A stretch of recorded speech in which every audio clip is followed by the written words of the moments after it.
and welcome to another video by Scrapbook Centrale. My name is Cece and today we're playing with the Heartfelt Creations stamps and their custom designed die templates manufactured by Spellbinders to make beautiful and elegant 3D cards and projects like this one. The Heartfelt Creations stamps come in different collections. The ones we carry at the store are the pre-cut rubber stamps mounted on 1/8 inch thick easy mount. Each stamp is deeply etched for a beautiful impression, and each collection has 2 to 3 matching stamp sets and a die. Let me show you how it works. This, for example, is a cardinal collection. We have here the magnificent Cardinal Rose pre-cut set and the large Cardinal Pine Bough pre-cut set. Now both of these match with the Cardinal Family pre-cut set, and you'll see why in a minute. Additionally, each stamp set has a matching Spellbinder dies and the information concerning that die is on each stamp package. For instance, if you notice here under the stamp set name it says matches HCD 706 Cardinal Family die, which I have here. Now when you open the die package, you'll find all the dies attached to a booklet with instructions on how to use them specific to your personal die cutting system. I have a few examples of other collections. We have the Posy Patch collection, which also has 3 coordinating stamp sets, as well as the Posy Patch custom die. This is the Regal Poinsettia, and this one matches the Blossom 2 Nestabilities. Of course, any stamp set can be used alone without their coordinating sets and matching dies. Additional to the collections are also single stamps like this one. This is the Shabby Chic Lace Pre-Cut set, and we have a few different ones at the store. Now, why the coordinating stamp sets? Well, this is so you can achieve this beautiful 3D effect on your projects. If you look at this single image, the bird is reproduced in the Cardinal Family set, but without the branches and pine cone, and can be layered over the full image. And because the bird can be cut with the die, it saves on fussy cutting, which is a nice bonus. Sounds fun, right? Let's make a card together. I've already stamped my Cardinal Pine Bough image from HCPC 3350 set onto white cardstock using the Memento Tuxedo Black ink, as well as the large single cardinal from the HCPC 3353 set. And I've also gone ahead and stamped a smaller cardinal from the HCPC 3353, which faces the other way so I can add it to my big image over the pine bough here. The next step is to color my images. I decided to use my Copic markers, but I'm not going to fuss too much with shadows this time around. And because there are already shadows on the stamped image, I can get away with it.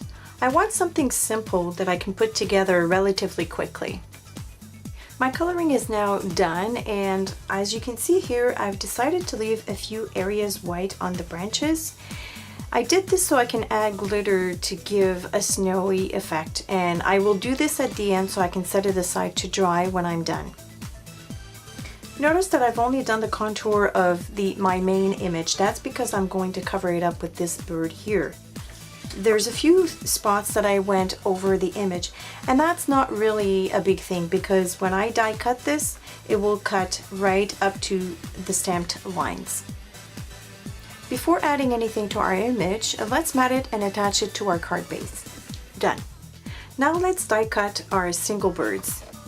Now here's a very important tip for you. To line up the die to the bird stamped image, I went ahead and made a template for it by taping a piece of scrap cardstock and running it through my machine. I then discarded the bird die cut piece and kept my die attached to this piece. Then it's just easy for me to line up my die by lifting it to reveal the template, positioning it over my stamped image, lowering the die, then feeding it through my die cutting machine. And here are my 2 birds, all die cut. That was pretty easy. Now let's give our bird some dimension. I want to give the illusion of a nice rounded bellied bird.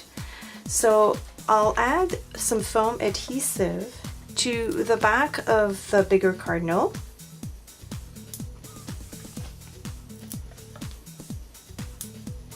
And with my finger, I will curl the head and the tail.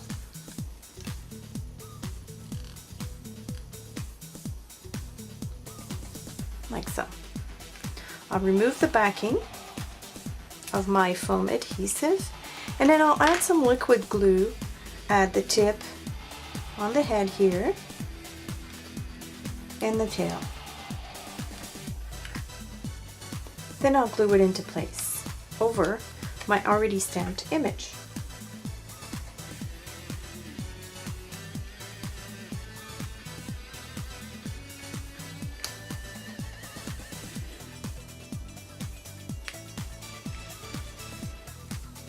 Like so.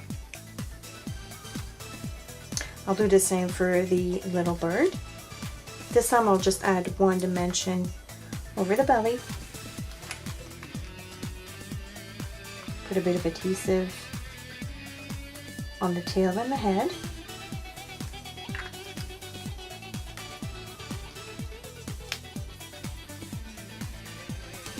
And then positioning it over a spot on the branch here, making sure that the branch on my stamped image, or my little bird here, matches with the stamp underneath.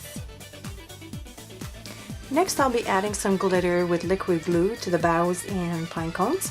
You could also use liquid applique, glitter liners, flock, enamel accents, stickles, etc.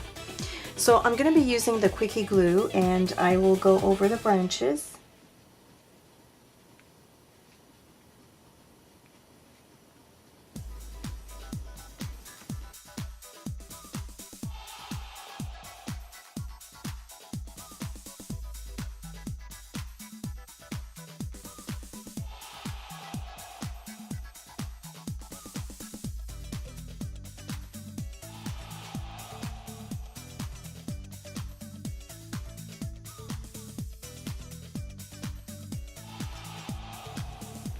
So there it is with the glitter on it.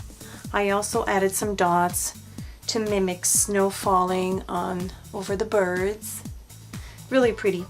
But there's one more step. The very last step I want to do is to add some shine to my birds. So I'll use glossy accents, and I'll just put a very light coat over the birds and then set it aside to dry. I hope I've inspired you to try your hands at creating beautiful and elegant 3D cards like this one for your loved ones. It's certainly going to be a hit for the holiday season. Next up, we'll be looking at a fun product line called Want to Scrap, which includes laser die cut chipboard, bling, pearls, and nestabilities that all coordinate together. So make sure you come back for that. Until then, thanks for watching, and we'll see you again next week. Bye bye.